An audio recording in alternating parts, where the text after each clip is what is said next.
आप देख रहे खबर प्लस 100। आज की खास खबर, भिवंडी में अंजूर फाटा काल्हेर रोड की दुर्दशा, सांसद बाल्या मामा ने की जांच।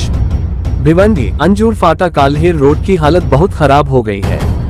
इस महामार्ग पर सार्वजनिक निर्माण विभाग, MMRDA और मेट्रो परियोजना के अधिकारियों की लापरवाही के कारण कई जगह गड्ढे हो गए हैं और सीवर व्यवस्था नहीं होने से सड़कों पर पानी भर जाता है, जिससे वाहन चालकों और स्थानीय नागरिकों को भारी परेशानी हो रही है। सांसद ने की जांच। भिवंडी लोकसभा निर्वाचन क्षेत्र के सांसद सुरेश महात्रे उर्फ बाल्या मामा ने शुक्रवार को इस महामार्ग का निरीक्षण किया। उन्होंने देखा कि काल्हेर, पूर्णा, होली मैरी स्कूल, अंजूर फाटा क्षेत्र में सड़क के किनारे सीवर व्यवस्था नहीं होने और पुराने नालों के प्रवाह को निर्माण व्यवसायियों द्वारा बंद करने से बारिश के पानी का निकास नहीं हो पाता और सीवर का पानी सीधे सड़क पर आ जाता है, जिससे नागरिकों को भारी परेशानी होती है। अधिकारियों ने दिया आश्वासन। सांसद बाल्या मामा ने सार्वजनिक निर्माण विभाग और MMRDA के अधिकारियों को इस महामार्ग पर सीवर व्यवस्था और सड़क की दुर्दशा के बारे में बताया और जल्द से जल्द काम पूरा करने का आग्रह किया।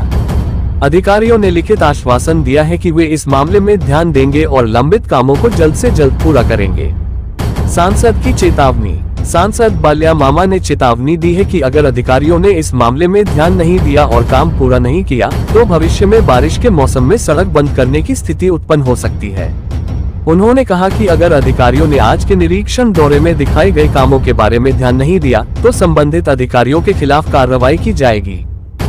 भिवंडी अंजूर फाटा जो रस्ता आहे असे आपण पाहत असाल, पहिल्या पावसातच रस्त्याला अनेक ठिकाणी पाणी भरून पूर्ण जाम झालं आणि या संदर्भात मेट्रोचे अधिकारी असतील, MMRDAचे असतील, PWDचे अधिकारी असतील, या सगळ्यांना मी आज इथं पाणीसाठी बोलवलं।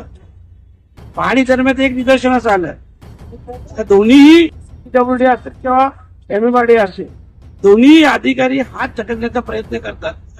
त्यांच्याकडून जे लिहून घेतलं ती वस्तुस्थिती खूप भिन्न आहे।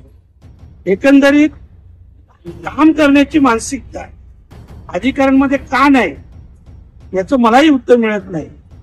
परंतु आता जी पाहणी केली, सगळं दाखवलं, अपेक्षा आहे अगोदर नाही केलं पण आता तरी तत्परतेने काम करतील। आपण पाहिलं असेल, आता पुण्याला पण तिथं आहोत, इथंही पहा गटारांची अवस्था, होली मेरी स्कूलच्या इथं पहा, काल्हेरला पहा। या रस्त्यालगत जेवढ्या जुन्या मोऱ्या होत्या तेवढे जुने नैसर्गिक नाले होते, सर्व मोऱ्या आणि नाले 90% बंद करण्यात आलेले आहे आणि भविष्यात तर या रस्त्यावरून पावसाळ्यात 4 महिने बंद ठेवायला लागेल अशी परिस्थिती निर्माण होऊ शकतो आणि म्हणून तात्काळ उपाययोजना व्हाव्या म्हणून या सगळ्या संबंधित अधिकाऱ्यांनी इथे बोलवलेलं आहे।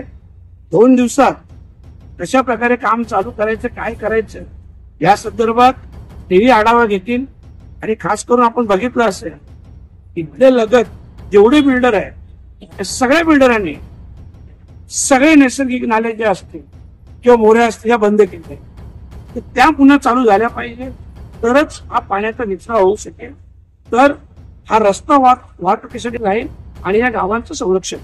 तर स्थानिक ग्रामपंचायत आहेत त्यांची सुद्धा जबाबदारी मोठ्या प्रमाणावरती या ठिकाणी दिसून येते, पण त्यांच्याकडून का जबाबदारी पण झटकली जाते। बरं, आता खरं म्हटलं तर ते जेवढी डेव्हलपमेंट दिसतो, विकास दिसतो, त्या सगळ्या कुठल्याही प्रकारच्या परवानगी न घेता फक्त ग्रामपंचायतच्या परमिशनवर हे सगळे बिल्डिंग झालेले आहे, हरकत नाही। गाववाल्यांच्या जागा डेव्हलप व्हाव्या, परंतु त्या योग्य पद्धतीने व्हाव्यात, चांगल्या पद्धतीने, जेणेकरून भविष्यात देखील त्यांना त्या गोष्टीचा फायदा होईल। परंतु ग्रामपंचायत असेल किंवा इतर अधिकारी वर्ग, आज करून अधिकारी वर्ग या सगळ्या गोष्टीला पाठीशी घालतात आणि आपली जबाबदारी देखील पुढे ढकलून देतात। म्हणून या सगळ्या गोष्टींचा मी स्वतः 1 हप्त्यात पाठपुरावा करून पूर्ण माहिती घेऊन मग संबंधित कारवाई करण्यासंदर्भात आपल्याशी एक प्रेस कॉन्फरन्स। साहेब, अनेक वेळा तुम्ही या विषयावर आवाज उठवलेला आहे, मात्र तरी इथली वाहतूक कोंडी आणि या नाल्यांचा प्रश्न प्रलंबित आहेत, तर अधिकाऱ्यांवर काय कारवाई करण्यासंदर्भातले आपण काय तजवीज करणार किंवा काय असेल? बघा, आज अधिकाऱ्यांकडून मी लिहून घेतलेलं आहे, मुद्दामून लिहून घेतलेलं आहे, जेणेकरून त्यांनी जे लिहिलं मी 2 दिवसात त्याच्यावर स्टडी करणार आणि जर चुकीचं आढळलं 100% या अधिकाऱ्यावर कारवाईची मागणी करतात आणि मला पूर्ण कल्पना आहे हे सगळे अधिकारी काम करण्याच्या परिस्थितीत नाही.